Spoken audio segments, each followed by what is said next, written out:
Hi dear friends, welcome back to another day of Easy English at Home class. ലൈഫിൽ ഏതൊരു സ്വപ്നവും achieve ചെയ്യണമെന്നുണ്ടെങ്കിൽ self motivated ആയിരിക്കണം.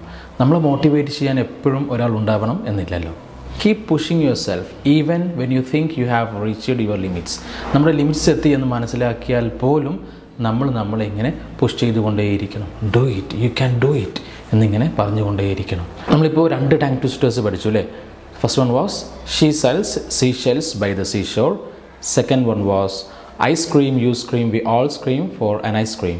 We are moving to another one, and today's tongue twister is I saw a kitten eating chicken in the kitchen. ഒരു പൂച്ചക്കുട്ടിയെ കിച്ചണിൽ വെച്ച് chicken കഴിക്കുന്നതായിട്ട് ഞാൻ കണ്ടു. I saw a kitten eating chicken in the kitchen. I saw a kitten eating chicken in the kitchen. I saw a kitten eating chicken in the kitchen. Practice more and make it perfect. നമ്മൾ കഴിഞ്ഞ ക്ലാസ്സിൽ നമുക്കൊരു വസ്തു ഉണ്ട് എന്ന് പറയാൻ പഠിച്ചു അല്ലേ? അതുപോലെ ഇല്ല എന്ന് പറയാനും നമ്മൾ പഠിച്ചു. എല്ലാവരും നന്നായിട്ട് പ്രാക്ടീസ് ചെയ്തിട്ടുണ്ടാകുമെന്ന് വിചാരിക്കുന്നു. നമുക്ക് ഇന്ന് പഠിക്കാനുള്ളത് ഉണ്ടോ എന്ന് നമുക്ക് ചോദിക്കണം. അതുപോലെ ഇല്ലേ എന്ന് ചോദിക്കാനും നമുക്കിന്ന് പഠിക്കാം.